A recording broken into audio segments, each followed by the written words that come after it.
Okay जी। सो कहाँ से start करें बताओ इसमें।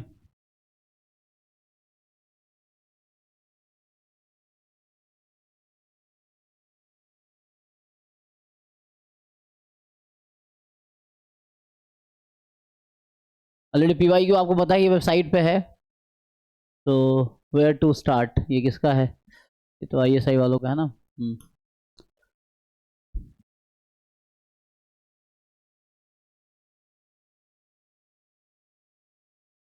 तो ये सिलेबस तो आपने देख ही लिया होगा। ये कुछ किताबें रिकमेंडेड है, यू कैन डाउनलोड पीडीएफ इसका। एंड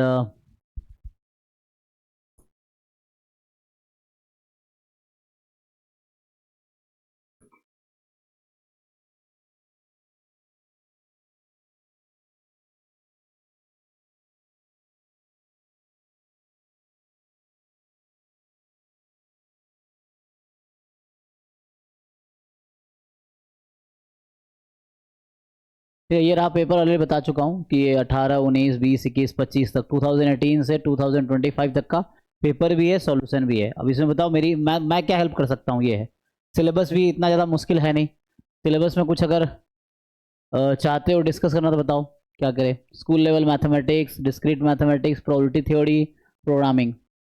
तो बहुत ज़्यादा सिलेबस भी नहीं है ना। यही सिलेबस इतना ही है। 4 पार्ट में इन्होंने लिखा, 4 पैराग्राफ है, 1, 2, 3, 4।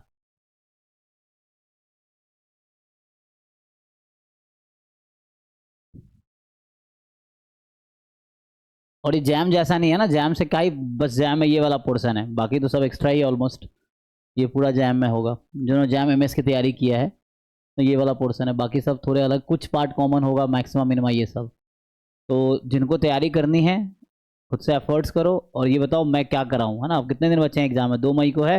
80 डेज हैं आपके पास अराउंड। तो 80 डेज हैं। सो 52 ही है सर।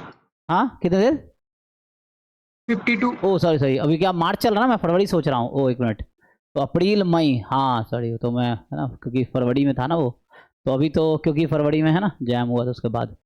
तो अभी तो आपके पास मार्च है ना, 11 मार्च है आज। तो अप्रैल में, हाँ अच्छा सॉरी, अप्रैल में है ना, जस्ट आपके पास अराउंड 50 दिन है ना अप्रॉक्स। तो 50 डेज हैं। तो 50 डेज में क्या कर सकते हो? तो ये आपके पास सिलेबस है, इसको प्रिपेयर करना है। फिर P Y Qs with solution है, उसको देखो समझो, नहीं है पूछो। ये है। तो प्रोग्रामिंग डिस्कस कर सकते हैं, ठीक है। ओके। तो मेनली प्रोग्रामिंग में क्या है, अगर हम देखें तो, सर हाँ सर वो 2018 वाला पीआईक्यू में क्या था, मैंने किया था, मेरे को कुछ प्रॉब्लम हुआ। आप ओके। तो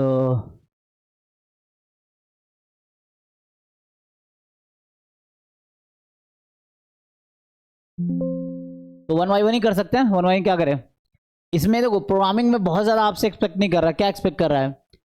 ability to read, interpret algorithms return in simple pseudo code. आपका एल्गोरिथम लिखा हुआ होगा, बस आपको पढ़ना है और इंटरप्रेट करना है, उसकी मीनिंग मतलब आउटपुट निकालना आना चाहिए। जैसे कुछ क्वेश्चन, चलो मैं जैसे पीवाई क्यूज का ही उठा लेता हूँ, तो एटलीस्ट से पता चल जाएगा ना मेनली वेरिएबल क्या है, कंडीशंस क्या है, लूप क्या है। तो इस बुक का पीडीएफ अवेलेबल है ना, ये बुक मिला है पीडीएफ किसी को? इस बुक का पीडीएफ है, how to solve it by computer. Anyone? इसको हाँ पीडी सर, है हमारे ग्रुप पास में है। ग्रुप में भेज दो तो बाकी लोग है भी देख, सर। है ना। तो प्रोग्रामिंग स्टार्ट करें, क्योंकि 1 बाई 1 ही होगा ना, सब कुछ एक साथ नहीं होगा ना, एक एक करके ही चीज़ें होंगी। तो बाकी एग्जाम आपको निकालने हैं तो एफर्ट्स आपको ही करने हैं, तभी एग्जाम आपका निकलेगा। It's all your responsibility.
Anyway तो मैं थ्योरी कराने से पहले थोड़ा क्वेश्चंस देख लो, कैसे क्वेश्चंस पूछे गए हैं, क्या आपसे एक्सपेक्ट कर रहा है। जैसे पेपर तो सबने देखे ही हैं, तो कुछ क्वेश्चंस देख लेते हैं, तो उससे आपको आइडिया लग जाएगा। फिर इसकी थोड़ी थ्योरी भी डिस्कस कर लेंगे। मेनली यहाँ पे पूरा आपको प्रोग्रामिंग बैठ के पूरा सीखने की जरूरत नहीं, बस आपको इतना सीखना है कि जो कोड स्यूडो कोड लिखा है वो भी कोई पर्टिकुलर लैंग्वेज आप पढ़ के समझ आएगा क्या कहना चाह रहा है, उसको बस आपको इंटरप्रेट करना है। जैसे कुछ एग्जाम्पल देख लेते हैं जो एग्जाम में आए हुए क्वेश्चन है, तो आपको उससे आइडिया मिलेगा कि जैसे ही लोग कह रहे हैं 18 का, चलो 18 का ही देख लेते हैं। तो विथ सॉल्यूशन वाला है ना, तो मेन समझना है। देखो सॉल्यूशन तो है ही ऑलरेडी, ये इंपॉर्टेंट थोड़ी सॉल्यूशन आपके पास हो, इंपॉर्टेंट ये कि आपके दिमाग में इतना एबिलिटी डेवलप हो जाए कि जब अनसॉल्व क्वेश्चन मिले तो सॉल्व कर लो। ये डेवलप करने की जरूरत है। सॉल्यूशन होने से बहुत ज़्यादा फायदा नहीं है कि आपके दिमाग में हो, आपको समझ है, जब आपके एग्जाम में अनसॉल्व क्वेश्चन दिखते हैं तो वो आप सॉल्व कर पाओ। तो आपके ब्रेन को उतना डेवलप करना होगा कि अनसॉल्व क्वेश्चन को आप खुद सॉल्व कर लो बिना सॉल्यूशन से, तभी तो एग्जाम निकलेगा। ये तो वो आपको सीखना पड़ेगा। सॉल्यूशन तो ऑलरेडी इसमें भी ऑलरेडी है सबका सॉल्यूशन। तो मेनली प्रोग्रामिंग वाले क्वेश्चन देखते हैं। जैसे ये एक क्वेश्चन था, तो ये पहले क्वेश्चन पेपर है, बाद में सॉल्यूशन है ना, इसका एंड में सॉल्यूशन होगा ना, ऐसा तो नहीं सॉल्यूशन साथ में है।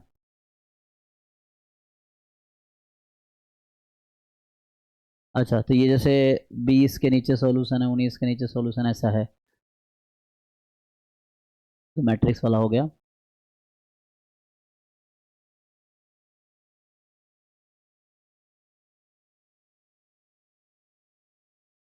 ये 25 वाले पेपर से भी स्टार्ट कर सकते हैं। तो ये पार्ट बी था, और पार्ट ए में आई थिंक ये जो है, तो इसका क्या जस्ट ऑप्शंस दिया होगा ना कौन सा सही है, ठीक है। तो ये 20 क्वेश्चन ऑब्जेक्टिव के हैं। तो मेनली मैं तो कह रहा हूँ मुझे इससे मतलब है ना। चलो ये अब इम्पोर्ट करते हैं, जरा इसको देखते हैं। अभी कंप्यूटर वाले पार्ट में थोड़ा सा पहले ये देख लेते हैं कि कैसे क्वेश्चंस आए हुए हैं, सो दैट हम ये समझ सके कि कितना थ्योरी पढ़ाने की ज़रूरत है, आपको बताने की ज़रूरत है। क्योंकि प्रोग्रामिंग है ना पूरा, जैसे डेटा स्ट्रक्चर एक पूरा 1 सेमेस्टर कोर्स है। आईआईटी में जाओगे, एमएससी में पढ़ाते हैं, या कहीं भी आईआईटी मतलब एमएससी करोगे कंप्यूटिंग में या है ना मशीन लर्निंग सब में, तो जो डेटा स्ट्रक्चर एल्गोरिथम पूरा 1 सेमेस्टर कोर्स है। तो उसमें 6 महीने 4-5 महीने 6 महीने आपको पढ़ाएंगे पूरा प्रोग्रामिंग। तो उतना यहाँ ज़रूरत नहीं, यहाँ ज़रूरत है आपको समझने की है कि ये सीडो कोड लिखा है, इसको समझना है हमें, तो क्या मतलब है इसको। जरा एक तो ये क्वेश्चन है, और है क्या, फिर मैं सॉल्व करता हूँ तो आपको समझ आएगा। जैसे ये है, एक ये भी है, तो डी तक है ना।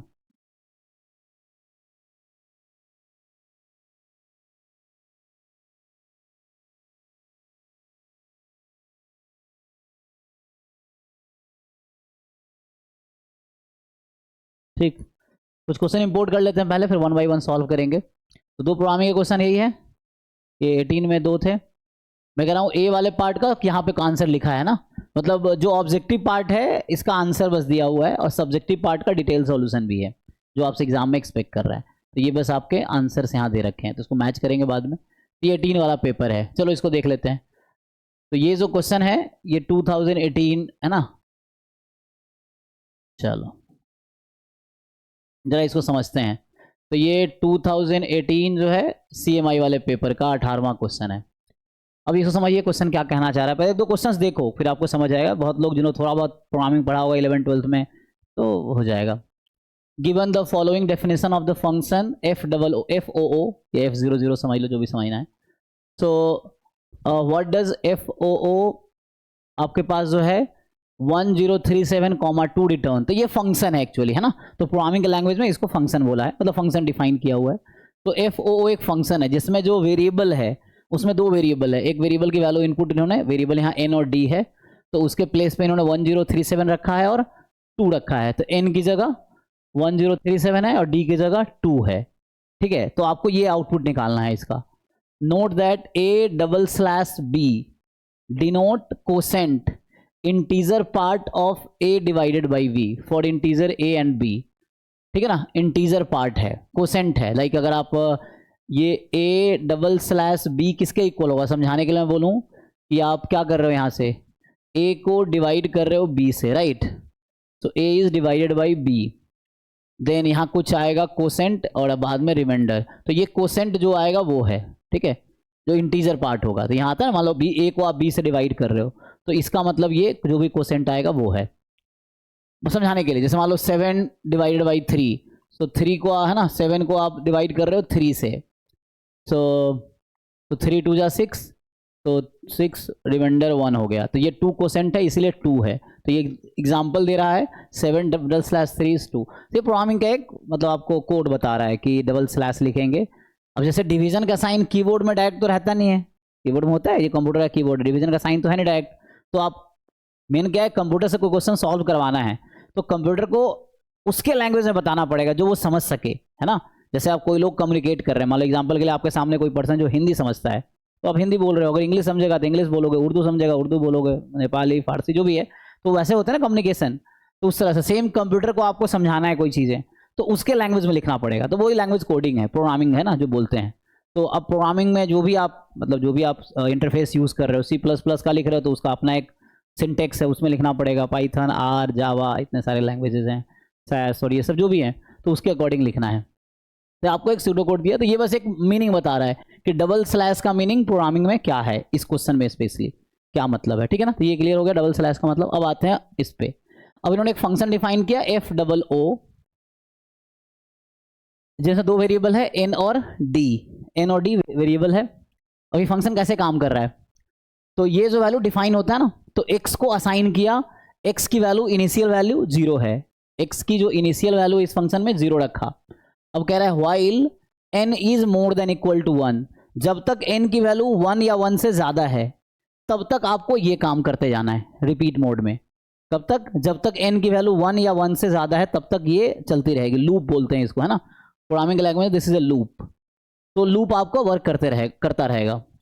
सो फिर बाद में क्या करेगा, जब ये कंडीशन फेल हो जाएगी तो ये लूप से बाहर आ जाएगा ना। व्हाइल मान लो n की वैल्यू फॉर एग्जांपल 0 आ गई तो लूप से बाहर आ जाएगा, फिर क्या रिटर्न करेगा, x की वैल्यू। तो इस प्रोग्राम का जो फंक्शन का जो आउटपुट होगा वो x की वैल्यू होगी।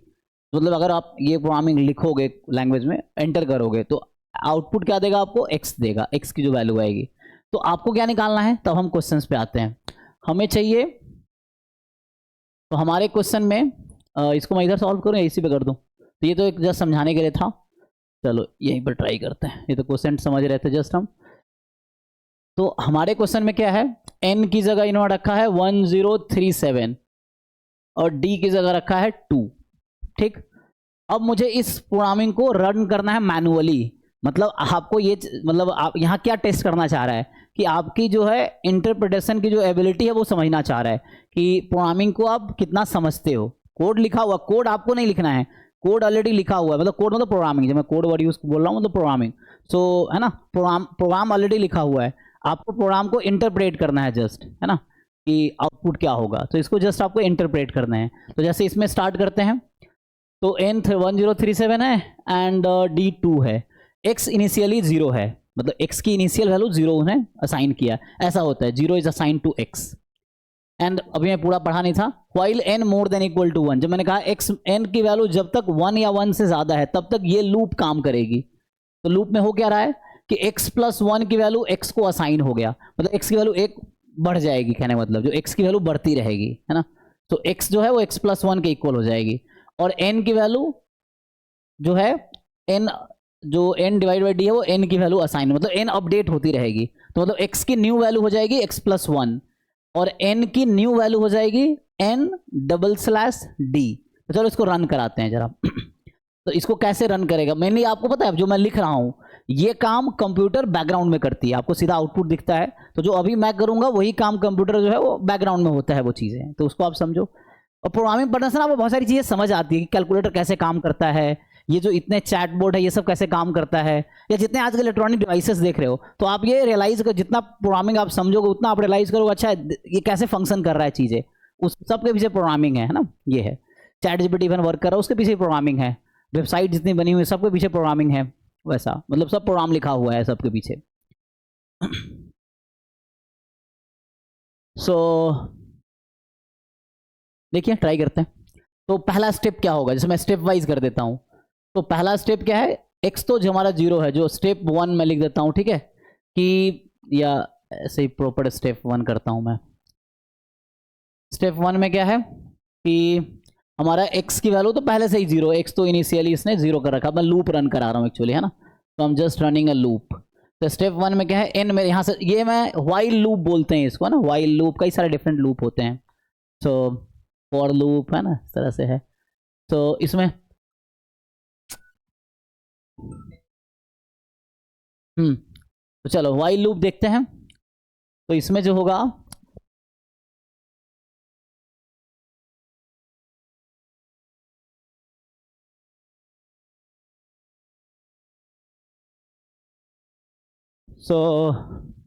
ठीक है जी। तो देखिए पहला स्टार्ट करते हैं।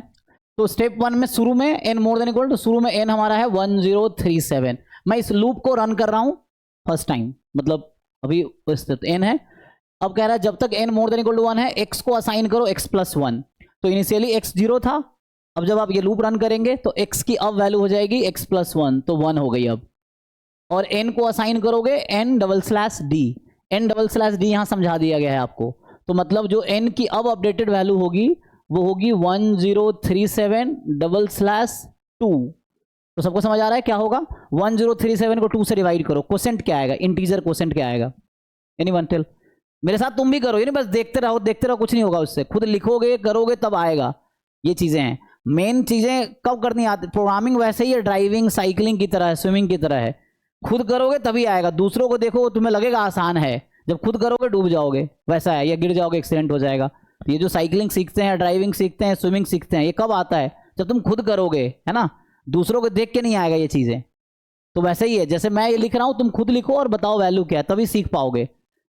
वरना देखते हो यूट्यूब पे इतने 10-10 घंटे के प्रोग्रामिंग के वीडियोस हैं, पूरा वीडियो देख लोगे, बाद में पता लगेगा कुछ नहीं आया, क्योंकि सिर्फ देखने से नहीं आएगा, करने से आएगा। तो प्रोग्रामिंग करोगे, लिखोगे, गलतियां करोगे, करेक्ट करोगे, तब जाके आएगी।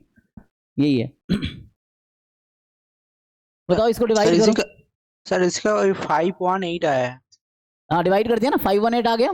ठीक है, मतलब हम 2 से डिवाइड करेंगे तो 518 आएगा और 1 रिमाइंडर आएगा। रिमाइंडर से मतलब नहीं, हमें कोसेंट से मतलब है। ओके, तो अब x हो गया 1, n हो गया 518, ये प्रोसेस कंप्लीट हो गया।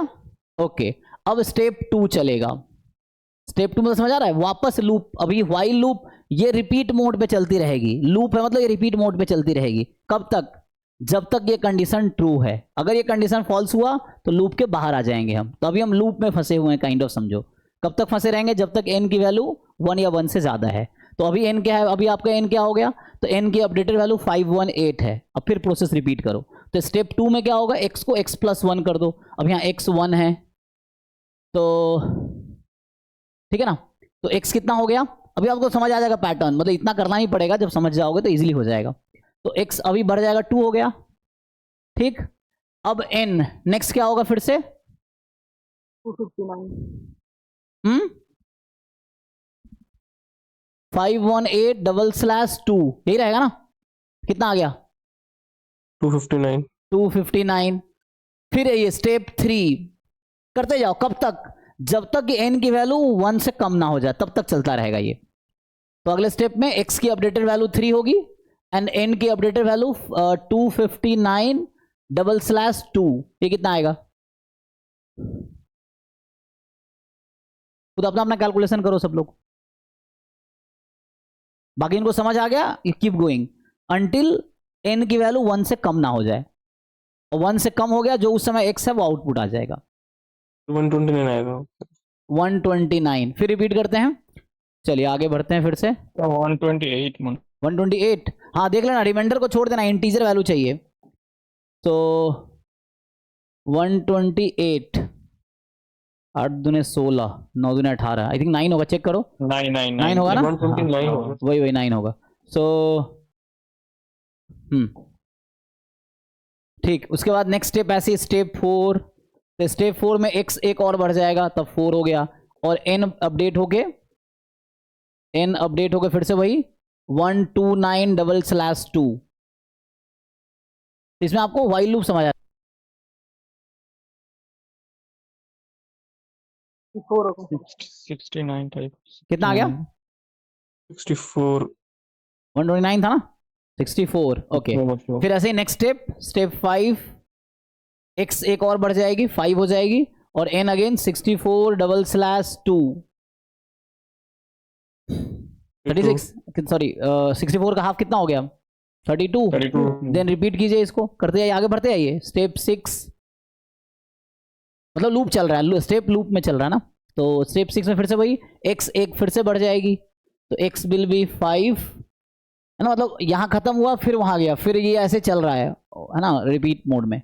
सो n की वैल्यू अब हो जाएगी 32/2। हाँ x6 लग रहा है। 6 लग रहा है, ओके एक मिनट, कहाँ 4 5 6 सॉरी 6।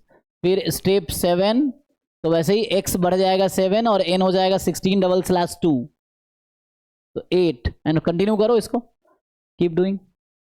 फिर आई तो स्टेप जब 8, x की वैल्यू 10 होगी तब 1 होगा शायद। हाँ बस बस बस वैसे ही आपको जनरलाइज कर लेना है, लेकिन अभी मैं समझाने के लिए सारा लिख रहा हूँ, लेकिन आप उसके अकॉर्डिंग बता सकते हैं डायरेक्टली। ये 4 हो जाएगा। स्टेप 9 में x 9 हो जाएगी और n हो जाएगा 4/2, ये 2 आ गया, कोसेंट चाहिए ठीक है ना, एंड 4 2 दूने 4। एंड देन स्टेप 10 में x की वैल्यू 10 होगी और n की वैल्यू 2/2, कितना हो गया 1 ना, कोसेंट 1 रहेगा। अब अगले स्टेप में जाएगा क्या, अभी भी रन करेगी, तो अगले स्टेप में स्टेप 11 में क्या होगा कि x तो 11 हो जाएगी बट n की वैल्यू क्या, 1 को डिवाइड करेंगे 2 से, 0 तो 0 अलाउड नहीं है वहां पे। लूप कब तक रन कर रही है, तो ये एक्चुअली जो पुरानी वैल्यू ही बाहर आ जाए, जब तक n more than equal to 1 है तब तक ही चलेगी, तो ये स्टेप चलेगा ही नहीं। 1 आया ना, 1 तक ही अलाउड है, उसके बाद ये x बराबर 10 आउट हो जाएगा। जैसे n more than equal to 1 तक ही लूप चलना है, तो 1 तो आ गया, तो यहीं तक लूप चलेगा। आगे अगर बढ़ाओगे तो x जैसे 11 हुआ n 0 हो गया, तो वो लूप में जाएगा ही नहीं, है ना। तो अच्छा यहाँ पे मेन आपको देखना है क्या होगा, तो n जो है अगले स्टेप में हो जाएगी है ना, तो जो स्टेप 11 है वहां मैं कह रहा हूं यहां तो हो गया n 0, तो जब तक है तब तक ही, उसके बाद बाहर आ जाएगा। तो इसमें आप ये देखो कि आउटपुट क्या आएगा, 11 या 10, ये समझना है आपको। तो रिटर्न x है ना, तो रिटर्न x जब तक n more than equal to 1 है तब तक ही लूप चलेगी, तो 1 तक ही चलेगी ना।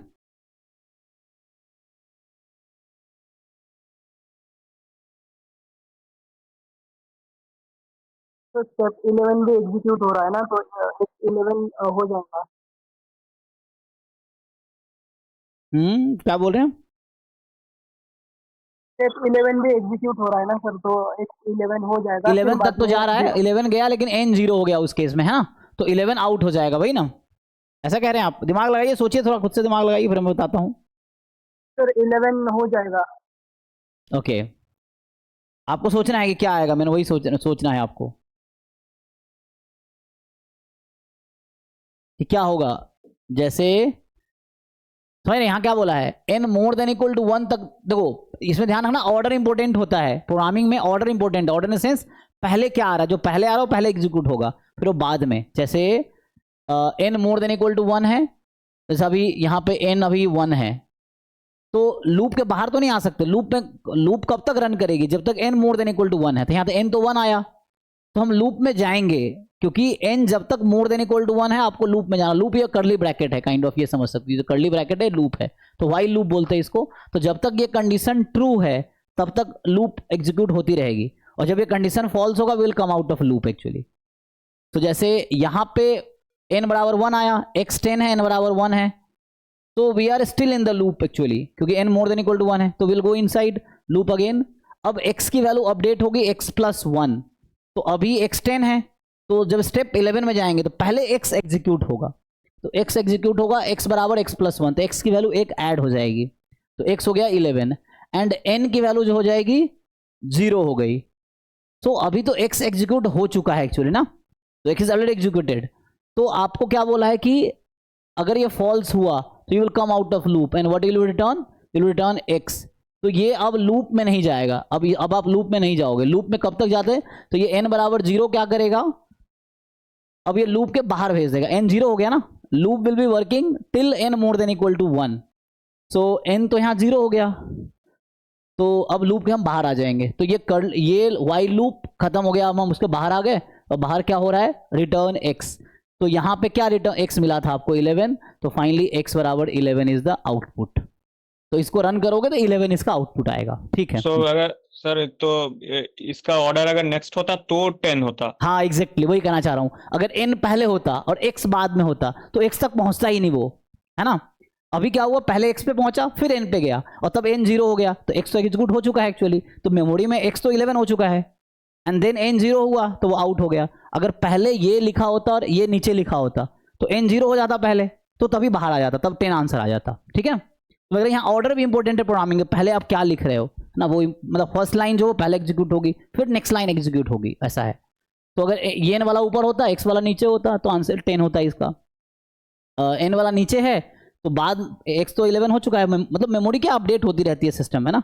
तो पहले x 0 था, अगले स्टेप में x की मेमोरी में 1 सेव हो गया, फिर x मेमोरी में 2 3 4 5, फिर x में 11 सेव हो चुका है, उसके बाद n 0 हुआ, तो जो ही n 0 हुआ लूप के हम बाहर आ गए, तो लूप के जो बाहर आए तो x रिटर्न हो गया। तो ये स्यूडो कोड है, हमने इसको रन किया तो हमारा आंसर 11 होगा। तो इस क्वेश्चन का आंसर 11। अब जिनको क्वेरी है पूछो। तो ये क्वेश्चन डेमो दिया आपको ना, समझ आएगा भाई कैसे वर्क करेगी चीजें, है ना। ऐसे जितने पेपर अवेलेबल 2018 से 25 तक के अवेलेबल है, जो भी 8-9 साल के पेपर हैं उसको एग्जीक्यूट कर लेते हैं। तो एक हो गया। नेक्स्ट देखो, अब इसमें सेम काम करके देखो, लेकिन यहाँ पे आप उसके अकॉर्डिंग, अप टू आउटपुट नहीं पूछ रहा आपसे। कह रहा in the code fragment below start and end are integer, है ना। तो ये वेरिएबल को यहाँ उससे भी डिनोट करते हैं, तो स्टार्ट एंड काइंड ऑफ एक है ना इंटीजर है, integer variable and integer valued है। स्टार्ट एक इंटीजर है जो इंटीजर है, एंड भी इंटीजर है। स्क्वायर ब्रैकेट में एक्स है वो एक फंक्शन है जो कर क्या रहा है, that return true if x is perfect square, false otherwise. Okay, तो अगर स्क्वायर एक फंक्शन है, इसका दो आउटपुट हैं, तो स्क्वायर एक्स ट्रू रिटर्न करेगा अगर एक्स परफेक्ट स्क्वायर है, and it will return false if x is not a perfect square, यही है। तो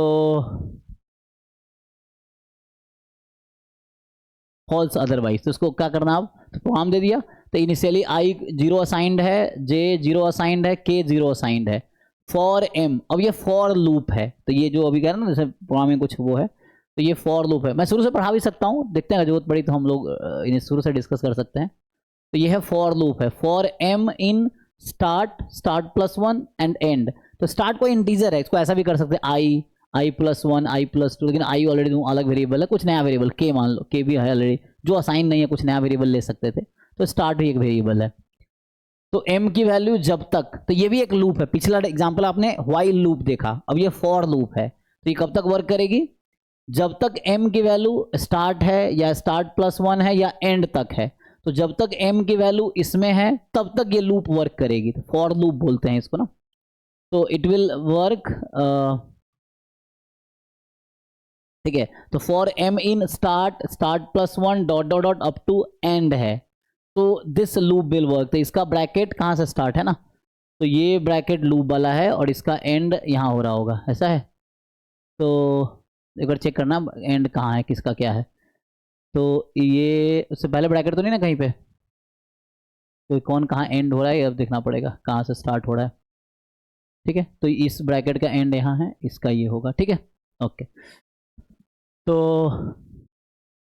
नहीं, इसका ये नहीं है, ध्यान से देखो, इसमें ऐसा है ना, इसका यहाँ पे क्लोज हुआ है और इसका ये है, इसका ये है, ऐसा है ना। मतलब ये ब्रैकेट देखना चाह रहा हूँ कहाँ से कहाँ तक है, क्योंकि उसके अकॉर्डिंग वर्क करेगी ना वैसे। तो i0 j0 k0 for m in start and एक एक बढ़ रहा है एंड तक। अब आगे देखते हैं, ठीक है। तो जब तक m की वैल्यू इस बीच में है तब तक ये वर्क करेगी। तो सबसे पहले m की वैल्यू स्टार्ट रहेगी, उसके लिए वर्क करेगी, फिर स्टार्ट प्लस 1 के लिए एंड सो ऑन, इस तरह से। तो ऐसे मतलब ऐसे मान लो आपने 20 30 50 क्वेश्चन सॉल्व कर लिए तो बस हो गया, उसमें मिल जाएगा ऐसे क्वेश्चंस। और ये सब बहुत आसान है, मान लो इसी को तुम कॉपी करके एग्जाम्पल ChatGPT पे पेस्ट कर दो, उसको बोलो ऐसे 10 क्वेश्चन बना के दो, तो क्वेश्चन बना देगा, फिर उसको सॉल्व करो, उसे क्रॉस चेक कर सकते हो, प्रैक्टिस पर्पज से ऐसा कर सकते हो आप। ये है,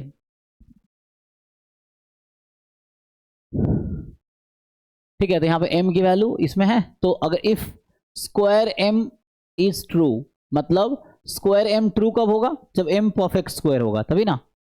तो कह रहा है अगर m परफेक्ट स्क्वायर है तो इस लूप के अंदर जाना है, मतलब इस ब्रैकेट के अंदर आपको जाना है। एल्स मतलब स्क्वायर m अगर फॉल्स है, तो एल्स का मतलब यहाँ पे ये हो गया कि square m is equal to false. तब क्या करोगे, तब आप ये एग्जीक्यूट करोगे। तो आपके पास यहाँ ऑप्शन हो गया कि अगर m परफेक्ट स्क्वायर है तो ये एग्जीक्यूट करना है, m परफेक्ट स्क्वायर नहीं है तो ये एग्जीक्यूट करना है। And this will keep running कब तक, जब तक m स्टार्ट से लेके एंड तक है। ठीक है, करके देखो। तो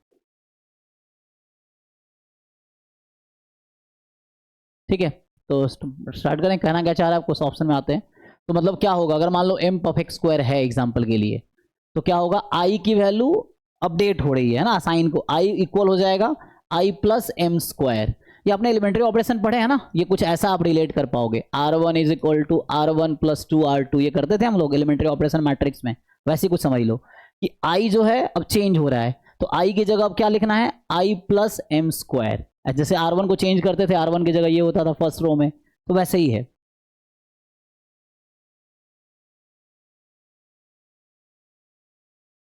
तो यहां पे हो गया i की वैल्यू अपडेट हो गई, i plus m square. M star m का मतलब मल्टीप्लीकेशन है, एम स्क्वायर। अब जैसे मतलब देखो, हमें कीबोर्ड से एंटर करना, प्रोग्रामिंग जब हम लिखते हैं तो कीबोर्ड से लिखते हैं, तो कीबोर्ड में स्क्वायर का डायरेक्ट ऐसे फंक्शन नहीं होगा। अब तुम कहोगे हाँ वो ये वाला कैप वाला है, लेकिन उसको नहीं पता कीबोर्ड को ना, वो तो मैथमेटिक्स में तुम्हें पता होगा वैसा है, लेकिन कीबोर्ड डायरेक्टली नहीं पता है कि किस तरह से। क्या मतलब, ये लिख रहा हूँ एम स्टार एम लिखा है, ऐसा भी लिख सकता था, लेकिन ये फंक्शन जिस प्रोग्रामिंग लैंग्वेज में अलाउड होगा वहीं इसका मतलब वो समझ पाएगा। अगर प्रोग्रामिंग में आपको वो लिखना पड़ता है जो वो जो कोड है वो समझ पाए, तो आपको ये समझना है कहाँ पे क्या सिंटेक्स है, वो समझने का बता रहा हूँ। ठीक है, तो अभी के लिए i की value i plus m square, k की value k plus m square. तो i और k अपडेट हो जाएगी। अगर m परफेक्ट स्क्वायर नहीं है, m स्टार m है ना, डबल स्टार का मतलब पावर होता है, स्टार है मतलब मल्टीप्लीकेशन होगा, डबल स्टार मतलब पावर होगा, वो आगे आएगा ये सब चीजें। तो यहाँ j कैसे अपडेट होगा, एल्स अगर नहीं है तो j अपडेट होगा, j बराबर j plus m square, k बराबर k प्लस एम स्क्वायर। ठीक, तो अब आपको करना क्या है, आगे आपको करना है, at the end of the loop which of the following are correct statement about relationship between i j k। तो k हो जाएगी i into i plus j into two, अगर एंड माइनस स्टार्ट इवन है। k हो जाएगी ऐसा अगर end minus start odd है। ये हो जाएगी j अगर एंड माइनस स्टार्ट इवन है। ओके, अब देखो ये क्वेश्चन है, क्या बोलते हैं, वैसे ये वेरिएबल्स में है ना, तो आप इसको आसान बना सकते हो, हमें तो ऑप्शन ही टिक करना है ना, तो अपनी मर्जी से कुछ वैल्यू चूज कर लेता हूँ। तो आप मुझे बताओ, स्टार्ट एक इंटीजर है, तो अपनी मर्जी से जो भी आपका फेवरेट इंटीजर है चूज कर लो। एंड एक इंटीजर है, कोई ऐसा अपनी मर्जी से कोई फेवरेट इंटीजर चूज कर लो, आप जो भी मर्जी है। जैसे आसान के लिए मैं अभी मान लूँ 1 है और ये 2 है, जस्ट अभी आसान मान लिया कि स्टार्ट 1 है और एंड 2 है, मान लिया मैंने। ठीक, इसको रन करके अब देखते हैं क्या होता है। ठीक है, फिर इसके अकॉर्डिंग यही चीज़ यहाँ भी कर देंगे हम, उसके अकॉर्डिंग आ जाएगा।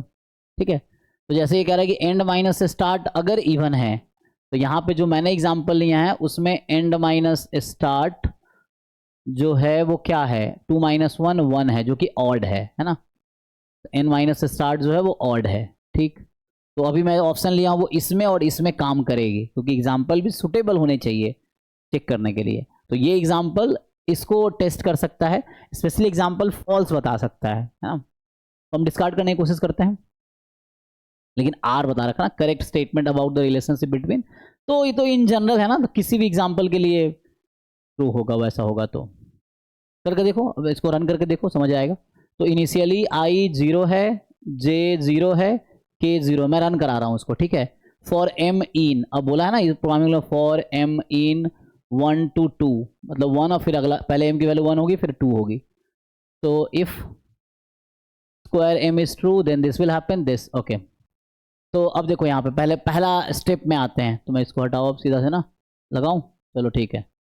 तो स्टेप 1 देखते हैं।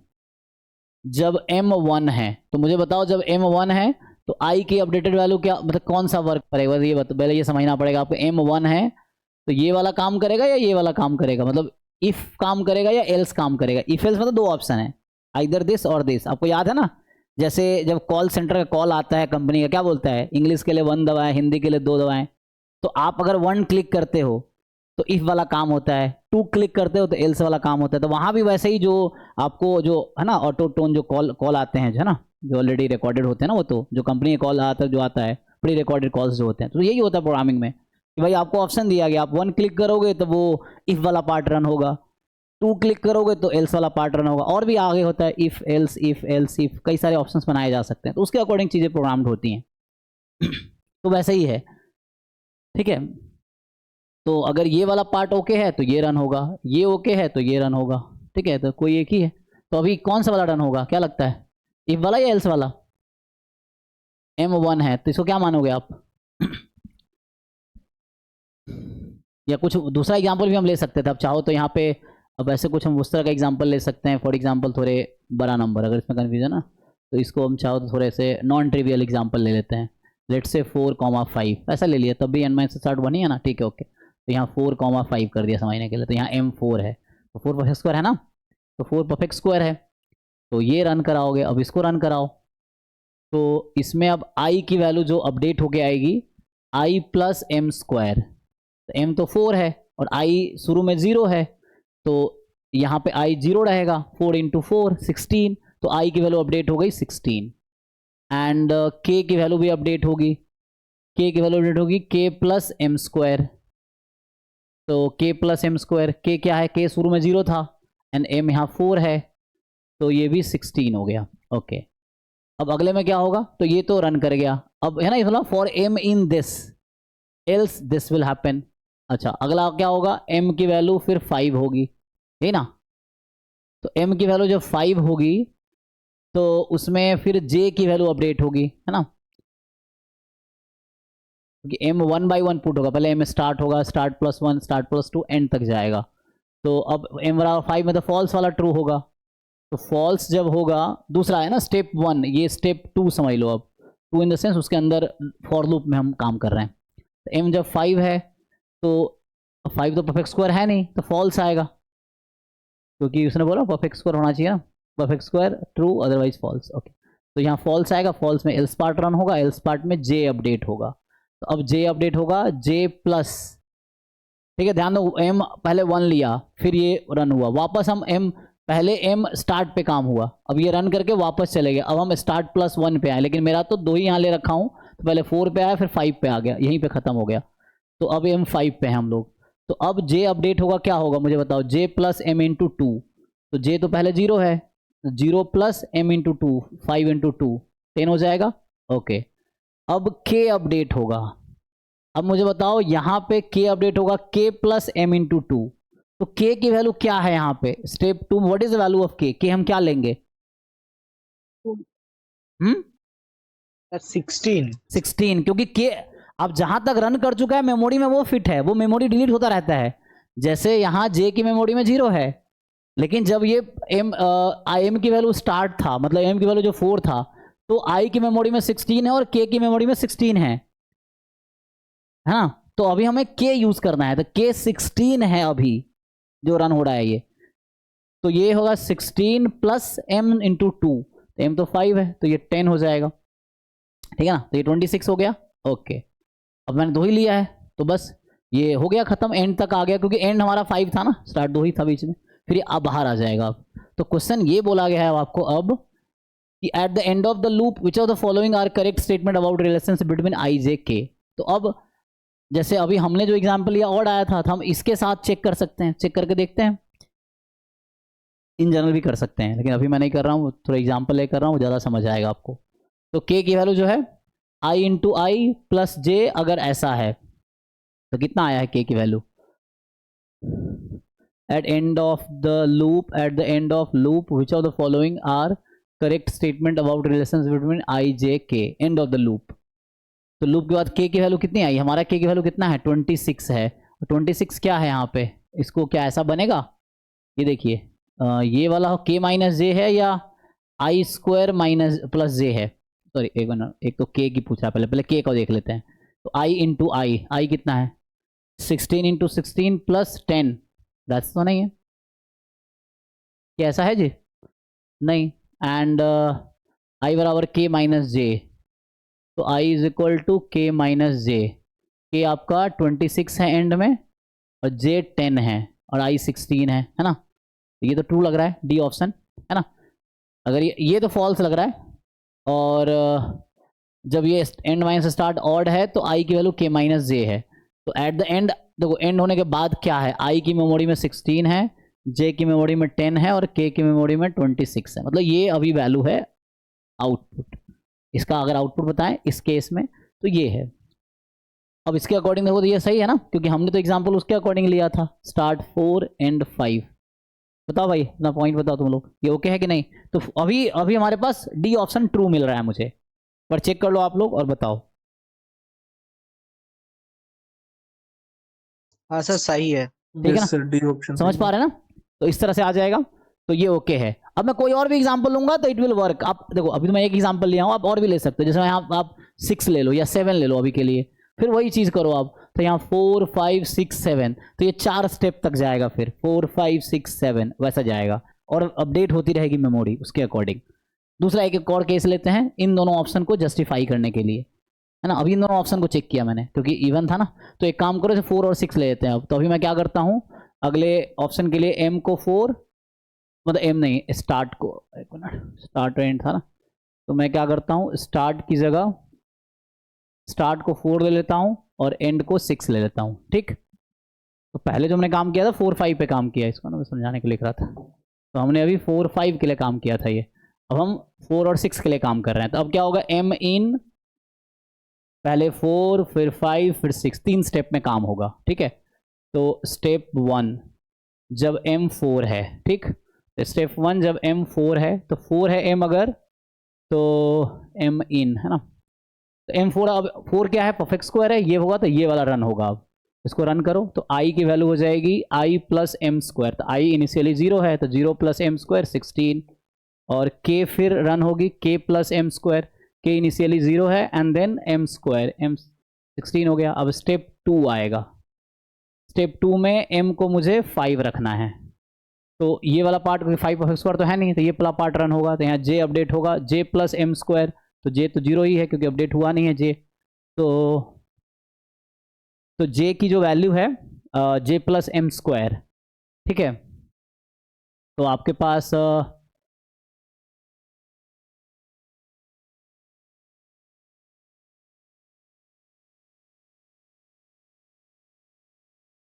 सर वो एम स्क्वायर नहीं है, वो एम इंटू 2 है। ओ सॉरी, यहाँ पे ना, हाँ ये सॉरी, यहाँ पे एम स्क्वायर ना, ये 2 है। हम तो कितना आ जाएगा J की value, J plus m into 2, 10 आ जाएगा, 10। तो यहाँ J हमारे पास शुरू में 0 है एंड 0 प्लस एम इंटू 2, तो M5 वहाँ भी 10 लिखा ना, ठीक है ओके, वहाँ भी सही है, तो ये 10 है। फिर यहाँ पे K अपडेट होगा, राइट। अब K फिर K प्लस एम इंटू 2, तो K आपके पास 16 मेमोरी में ऑलरेडी है, यहाँ फिर से वही 16 प्लस एम इंटू 2, तो 10, वैसे ही 26 हो गया।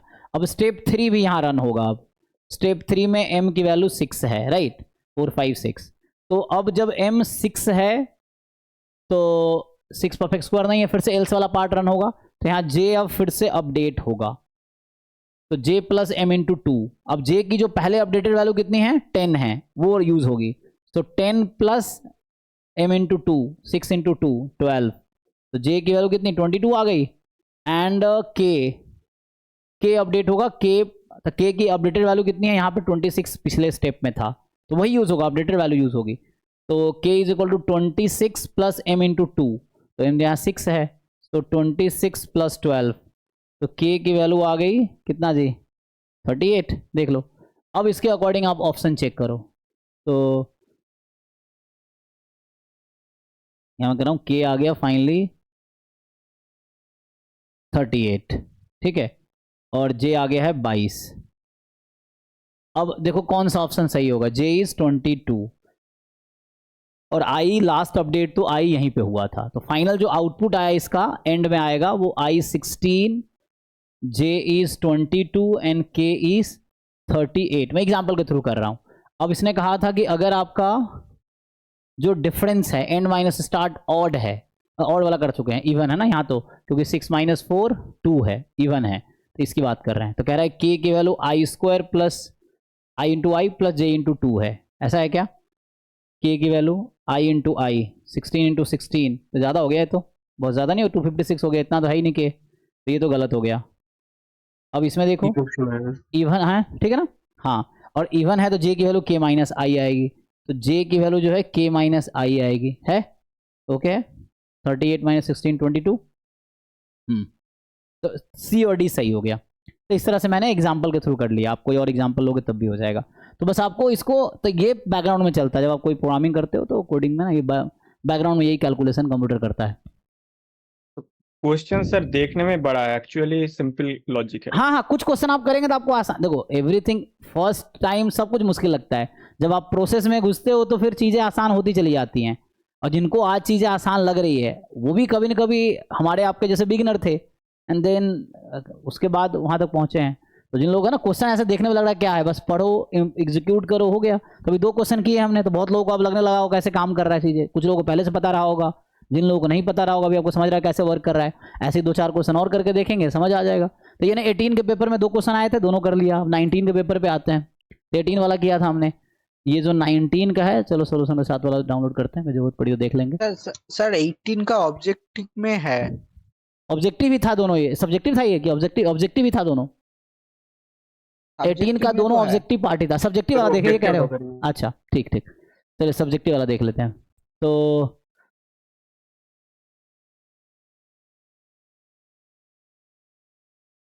ये 18 वाला था ना, सब्जेक्टिव वाले में आते हैं। तो ये ऑब्जेक्टिव वाले में सब्जेक्टिव यहाँ से स्टार्ट है, पार्ट बी। चलिए इसमें कौन सा है प्रोग्रामिंग देखते हैं, ये वाला, यही है ना?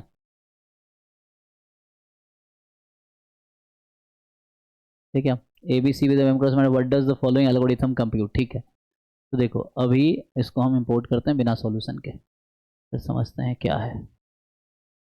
ये है, इसको देख लेते हैं जी। तो ये जो है, suppose ABC are M cross M matrices, what does the following algorithm compute. ठीक है, तो ABC M क्रॉस M की मैट्रिक्स है। AIJ denote the ijth entry of matrix A, है ना? तो ये मैट्रिक्स A काइंड ऑफ ऐसा लिखा है इन्होंने, AIJ और ये M क्रॉस M है। तो जो ith row and jth column, जिसको जनरली आपने पहले ऐसा पढ़ा होगा, तो उसको ये प्रोग्रामिंग में ऐसे लिख रहा है। तो okay, denote ijth entry of matrix A। अच्छा, for I to M, again ये फॉर लूप है ना, फॉर लूप है। फॉर I1 to M, तो I1 होगा, फिर I2 होगा, I3 होगा, एंड सो ऑन M तक। फॉर J1 to M, फिर ऐसे J1 होगा, J2 होगा, JM होगा, इस तरह से। And for K1 to M, K1 होगा, 2 होगा, M होगा। तो अब Cij डिफाइन कर रहा है ये। Cij क्या डिफाइन कर रहा है कि Cij is Aik Bkj plus Cij। तो एंड तो आप समझ पा रहे हैं? देखिए बताइए, मतलब आई के एलिमेंट है यहाँ, आई जे से लिखा ना, वही आई के भी लिख सकते हो, इंडेक्स तो डमी इंडेक्स है, ये आई के जे ये सब डमी इंडेक्स है। तो जिन लोगों को मैट्रिक्स मल्टीप्लिकेशन का डेफिनेशन अगर आपको पता है, अगर आप लीनियर अलजेब्रा याद करो, देखो ये जो एल्गोरिथम है ना, इसके बैकग्राउंड में मैथमेटिक्स है, इसलिए मैथमेटिक्स स्ट्रांग होनी चाहिए। मतलब बैकग्राउंड में जो चलता है प्रोग्रामिंग एल्गोरिथम जब डेवलप किए जाते हैं, ये तो एल्गोरिथम आपको दे रखा है, जब आप एल्गोरिथम बनाओगे, है ना, जैसे एल्गोरिथम इन्होंने बनाए ना, कभी ऐसा समय होगा जब एल्गोरिथम था ही नहीं, तो जिन्होंने डेवलप किया तो उसके पीछे मैथमेटिकल कॉन्सेप्ट्स हैं। जैसे इसी के पीछे पढ़ के मुझे समझ आया कि ये A इंटू बी जो मैट्रिक्स का डेफिनेशन अगर आपको याद है तो वो है actually A into B matrix का जो डेफिनेशन है उसके अकॉर्डिंग चल रहा है ये। याद है ए बी मैट्रिक्स का डेफिनेशन क्या, उसके एलिमेंट्स कैसा दिखता है, summation AIK BKJ and K from 1 to N, अगर N क्रॉस N की मैट्रिक्स है तो इस तरह से डेफिनेशन है। अब CI में CIJ में ऐड होता जा रहा है वो, है ना। और हालांकि इनको ये भी देना चाहिए CIJ क्या है शुरू में, तो दिया नहीं, तब आपको मेनली पूछा क्या है इसमें। अच्छा ABC विद अच्छा ABC 3 मैट्रिक्स बता रखा है, what is the following algorithm compute. अच्छा, इस एल्गोरिथम से क्या कंप्यूट होगा, ये किसके लिए है। तो अगेन आपको अगर दिक्कत हो तो आप क्या कर सकते हो, M को फिक्स कर लो कुछ। फॉर एग्जाम्पल मैं M को 2 मान लूँ, तो यहाँ हो गया फॉर I 1 to 2, तो I की वैल्यू 1 और 2 रहेगी। J फ्रॉम 1 to 2, तो J 1 से 2, जो 1 और 2 होगी। K 1 से 2, तो ऐसा है, पहले I को 1 रखेंगे फिर अगला जाएगा, J को 1 रखेंगे फिर K को 1, तो इसके अकॉर्डिंग कैलकुलेट होगा आगे। तो C मान लो एग्जाम्पल 1 1, तो बराबर A I1 B, है ना, ऐसे ही 1 1 प्लस C 1 1 ऐसा होगा, एंड देन ऐसे ही फिर आगे लूप चलती रहेगी। तो इसके अकॉर्डिंग तो थोड़े है ना, आपको वो कॉन्सेप्चुअल क्लैरिटी होनी चाहिए। अब देखो इसमें क्या लगता है, कोई एग्जांपल से स्टार्ट कर सकते हो इफ यू वांट। जैसे अभी चलो मैं बहुत ट्रिवियल बनाऊं तो मैं m को 1 मान लेता हूं, अगर जस्ट समझने के लिए बता रहा हूं, आगे आपको आंसर लिखना है उसमें, और सॉल्यूशन बहुत डिटेल सॉल्यूशन नहीं लिखने होते, ब्रीफ सॉल्यूशन लिखने होते हैं जो आपने देखा होगा आंसर की में। तो मेनली आपको पूरा वो लिखना है, आंसर लिखना है मेनली, स्पेस उसमें रहता है बीच में, तो उसमें आपको लिखने होते, उतने ही स्पेस में लिखने होते हैं। तो m को अगर मैं 1 रख देता तो I1 J1 K1, तो क्या होता है ये C बराबर AB plus C kind of, ऐसा हो गया ना, ये C के एलिमेंट ऐड हो गए, इस तरह से है। तो क्या इसमें कंप्यूट करेगा, मतलब क्या कंप्यूट करने के लिए प्रोग्रामिंग लिखा गया है, और हर बार अपडेट होता रहेगा ना, क्योंकि आई जे के तीनों अपडेट हो रहा है ना, आई जे के ये तीनों इस बार अपडेट हो रहा है ना।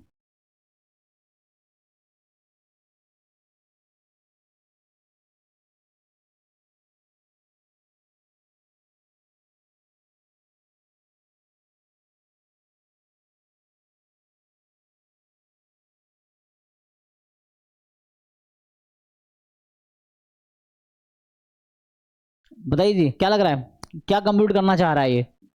मैंने बताया ना कुछ देर पहले कि असाइन किया जा रहा है वैल्यू, जैसे एक्चुअली होगा क्या, ये बिल्कुल वैसे ही जैसे मैं आपको लिख के बताऊं, i through changes as i through plus 2 time j through, ऐसा कुछ होता है ना, मैट्रिक्स में एलिमेंट्री ऑपरेशन लगाते हैं, वैसे तो कुछ है कि C बराबर C plus A into B, ऐसे ही है, C बराबर C plus A into B. तो ये क्या कैलकुलेट कर रहा है, मतलब ये जो होगी इसको RIA में असाइन किया जा रहा है, तो वैसे यहाँ भी है।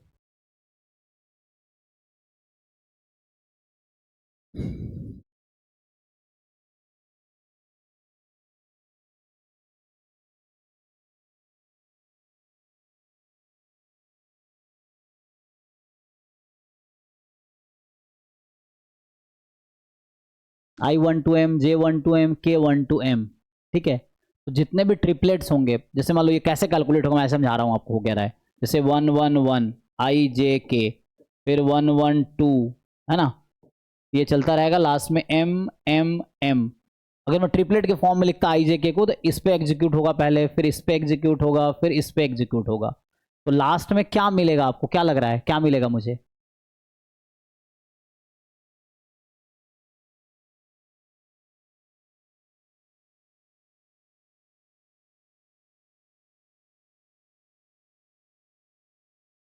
और ये लूप चल रहा है तो बीच में बस क्या हो रहा है, ऐड होता चला जाएगा। देखो सी अपडेट होता रहेगा हर बार, जैसे एग्जांपल के लिए मैं आप ऐसे समझा देता कि भी मान लो ऐसा है कि इनिशियली सी आई जे इनिशियली जो है वो 0 है, फॉर एग्जांपल समझाने के लिए 0 मैट्रिक्स है ना, दिस इज 0 मैट्रिक्स। तो होगा क्या कि सी की वैल्यू होगी ए इंटू बी, फिर वो 0, तो ए इंटू बी वाली वैल्यू आ गई, फिर वो ऐड होगी, फिर होती चली जाएगी, एट द एंड सी आपको मिलेगा क्या, है ना, हर आई जे के लिए ऐड हो जाए ना। तो मेनली क्वेश्चन पूछा what does the following algorithm compute, ये क्या कंप्यूट करेगा, आपको क्या लग रहा है क्या कंप्यूट करेगा, एनीवन गेस करो, एटलीस्ट गलत होगा क्या दिक्कत है।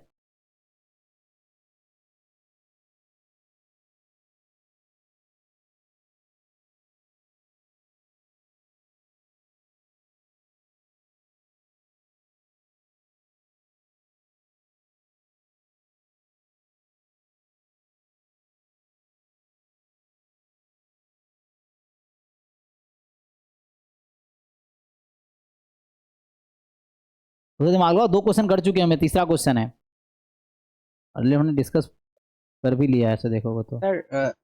सर हर बार सी को माने नया ए एंड बी को मल्टीप्लाई करे ऐड करना पड़ेगा। हाँ सी अपडेट होता रहा, हर स्टेप में सी अपडेट होता रहेगा। हाँ। जैसे वैसे ही पीछे था ना, जैसे आपने भी देखा होगा कि जैसे आई अपडेट होता रहा है, पिछले क्वेश्चन अगर आप देखेंगे तो इनिशियली जैसे यहीं पे हम देखें, अगर कुछ एग्जांपल देख रहे थे ना अभी हम इसी में देखे थे ना, अच्छा पिछला वाला था, अच्छा यहाँ मैंने इसको इंपोर्ट यहाँ कर दिया क्या, इसकी बात कर रहा हूँ। जैसे अभी शुरू में आई 0 था, बाद में आई 16 हुआ, इस तरह से, या के देख लो के 0 था, फिर यहाँ के 16 हुआ था, फिर बाद में फिर के 38 हो गया था, है ना, पहले यहाँ 0 था के, फिर के 16 हुआ, फिर के है ना 26 हुआ, मतलब 0 16 26 एंड देन 38, ऐसे अपडेट होगा। तो वहां पे हर बार सी अपडेट हो रहा है हर स्टेप में, और उसमें क्या ऐड होते जा रहा है, क्या उसमें चेंजेस कर रहा है, ए इंटू बी उसमें चेंज कर रहा है ना। तो सी में एक्चुअली क्या कर रहे हैं, ए प्लस बी को आप ऐड किए जा रहे हैं, ए इंटू बी को ऐड किए जा रहे हैं। तो ये बीच में आ गया है, ये है ना।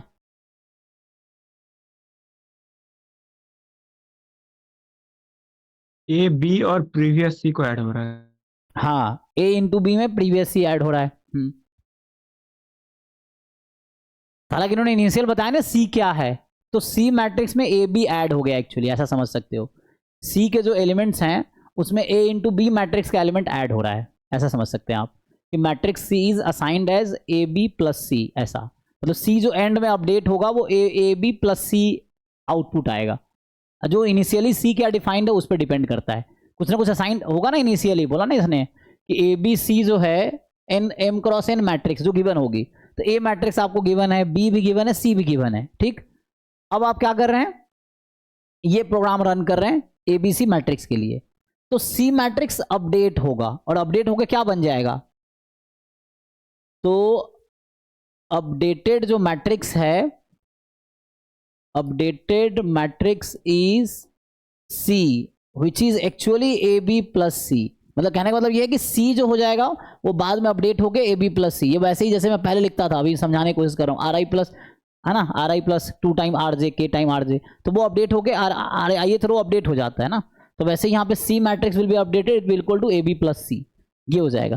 तो ये है ना सी ओल्ड वाला है, तो मतलब नया सी मैट्रिक्स होगा, ये कहना चाहिए न्यू सी। इसमें आउटपुट क्या आएगा, क्वेश्चन आउटपुट क्या है, आउटपुट सी मैट्रिक्स आएगी, बट सी मैट्रिक्स ओरिजिनल कुछ और होगा और नया वाला कुछ और होगा।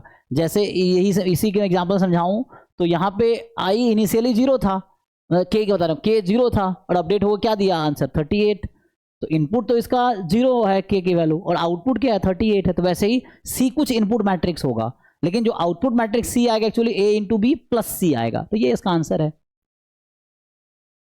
और ये प्लस सी ओल्ड वाला है, मतलब ओल्ड सी। मैं कहना ये चाह रहा हूं कि आउटपुट जो होगी, आउटपुट भी न्यू मैट्रिक्स सी, जो आउटपुट है आउटपुट इज सी न्यू, मतलब न्यू मैट्रिक्स सी होगा, जो कि होगा ए इंटू बी प्लस सी, और ये ओल्ड है ए बी सी जो गिवन था, तो नया सी ये बन के आएगा। देखिए एग्री करते हैं तो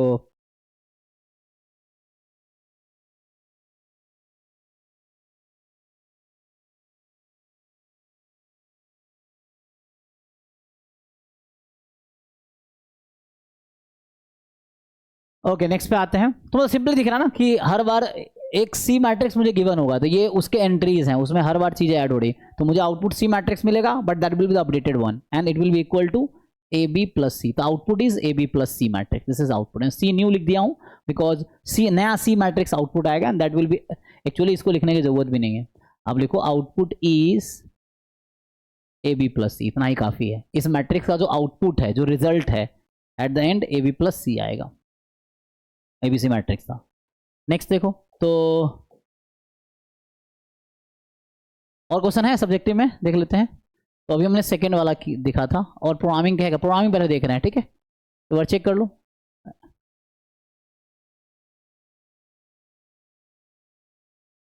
मैं फिर से कह रहा हूँ, एग्जाम क्वालिफाई करना है तो you have to be capable of qualifying exam, है ना। आपको ये नहीं समझना कि सर इतना करा दे हो जाए, आप नहीं करोगे कोई और बच्चा वर्क कर रहा होगा। So you have to be capable of qualifying exam, so you have to make efforts yourself. But मुझे जैसा कहोगे उसके अकॉर्डिंग मैं आपको हेल्प करूंगा। जैसे प्रोग्रामिंग भी देख रहे हैं, मैं प्रोग्रामिंग में ट्राई कर रहा हूँ। तो एक क्वेश्चन, तो 3 क्वेश्चन, और 18 में 3 क्वेश्चन थे, तीनों हमने देख लिए, ठीक है। अब आते हैं 19 में, तो चलो क्वेश्चन पेपर देख लेते हैं, सीधा सीधा क्वेश्चन पेपर, सोल्यूशन डाउनलोड नहीं करते। ये पेपर है, तो इसमें मेनली हम लोग अभी देख रहे हैं प्रोग्रामिंग वाले पार्ट। ये लीजिए, we need to choose a team of, नहीं ये रहा ना, एक ये है,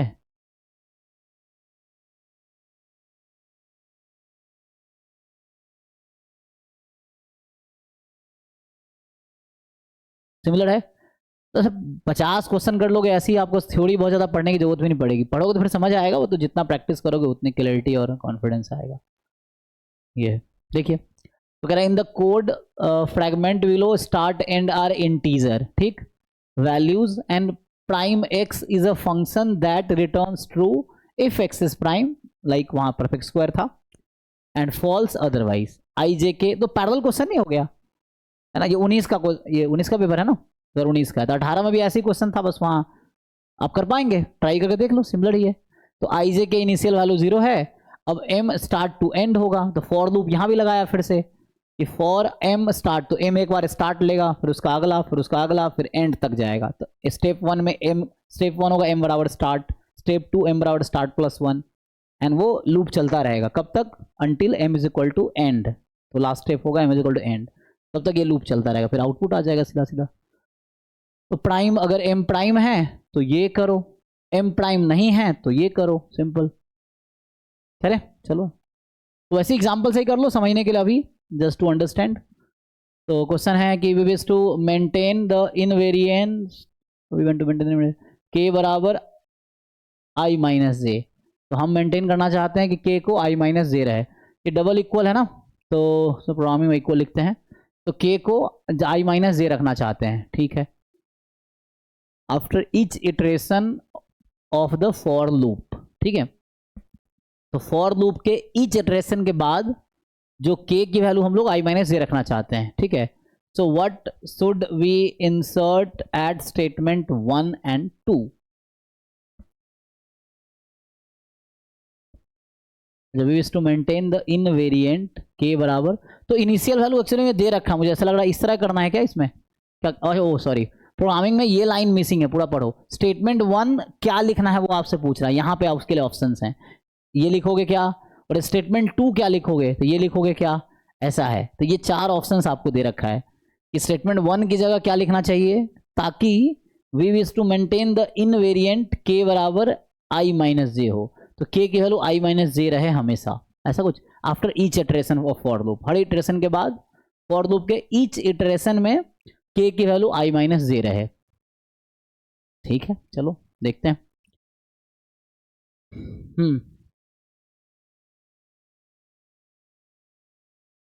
क्या रखना चाहोगे, कोई बात नहीं, हर ऑप्शन का अलग अलग काम कर लेते हैं। आप ऑप्शन ए के लिए काम करो, मान लो मैं ऑप्शन ए के लिए लिखता हूं, तो ऑप्शन ए में क्या है, स्टेटमेंट 1 की जगह आप लिखो के बराबर के प्लस 1, और स्टेटमेंट 2 की जगह आप लिखो के इज इक्वल टू के प्लस 1। अब रन कराओ, हम ऑप्शन ए चेक कर रहे हैं मान लो, तो अब आप इसको रन कराओ जैसे पहले रन कराते थे वैसे ही। नाउ स्टार्ट, तो 1 बाई 1 एग्जीक्यूट करो, क्या आता है। मैं ऑप्शन ए चेक कर रहा हूँ, मैं कहना चाह रहा हूँ ए ऑप्शन में चेक कर रहा हूँ, तो अब देखेंगे क्या कि के की वैल्यू आई माइनस जे रहेगी क्या, क्वेश्चन ये है।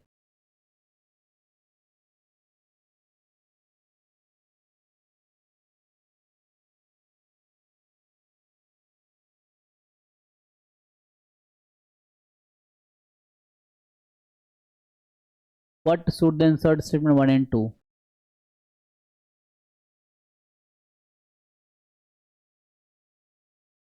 थोड़ा दिमाग लगाओ, ट्राई करो। तो ये क्लास कितने बजे तक, 9:30 तक थी, तो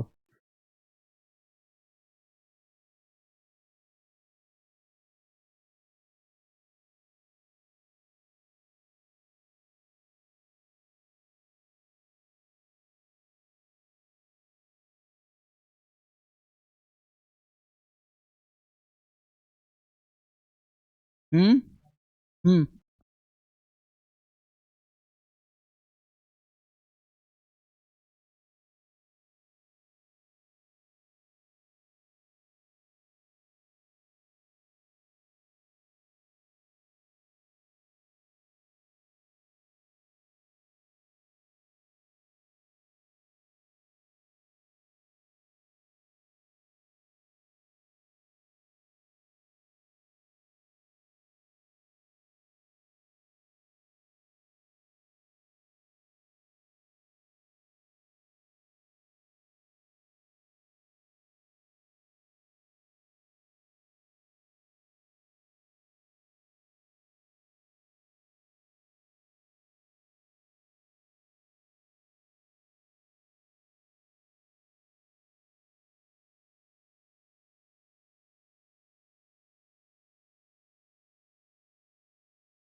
एनीवे ट्राई करके आओ, ठीक है ना। तो अभी जैसे मैंने सर हाँ। ऑप्शन ए गलत आ रहा है।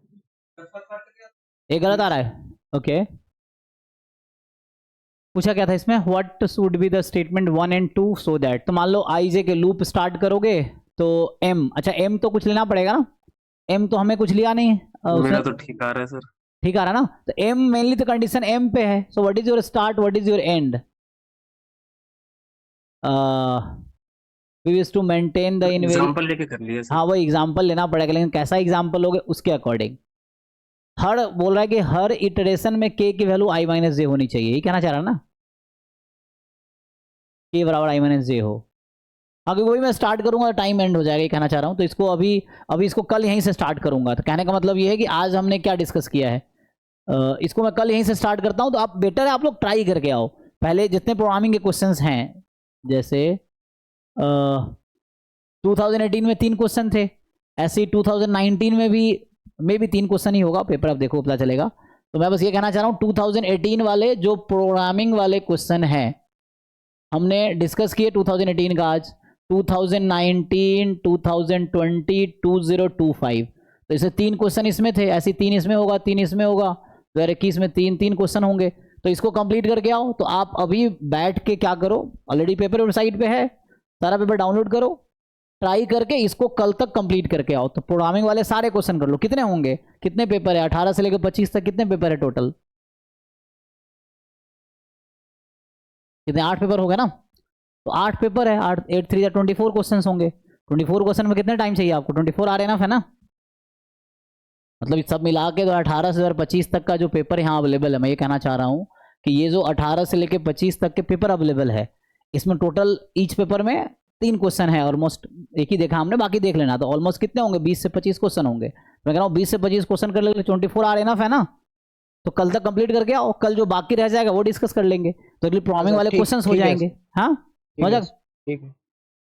तो ये कहने का मतलब है। तो कल ये कंप्लीट करके आओ, फिर ये डिस्कस करेंगे, फिर अगर जरूरत पड़ी तो थ्योरी भी डिस्कस करेंगे। मतलब आप प्रोग्राम के थ्रू भी सीख सकते हो ना। अभी आप 2-3 क्वेश्चन हमने किया, चौथा ये था, अभी टाइम खत्म हो जाएगा, इसलिए मैं कह रहा हूँ अभी इसको कल ही स्टार्ट करते हैं। तो मतलब 18 वाला हो गया आज, 19 का ये पहला क्वेश्चन था, फिर ऐसे ही 3 होंगे। तो ये पूरा पेपर आप घर से ट्राई करके आओ, कल इसको डिस्कस करते हैं। तो ऐसे कर करके इसको कंप्लीट करेंगे। कल जो भी नेक्स्ट क्लास होगी, तो कल हो सकता है 3 बैच की क्लास रख देंगे, कोई दिक्कत नहीं है ना। तो डेली 3 बैच की क्लास हो जाएगी, 1-1 घंटे भी रखेंगे तो 3 घंटे है ना, ठीक। मतलब 3 घंटे, ठीक है।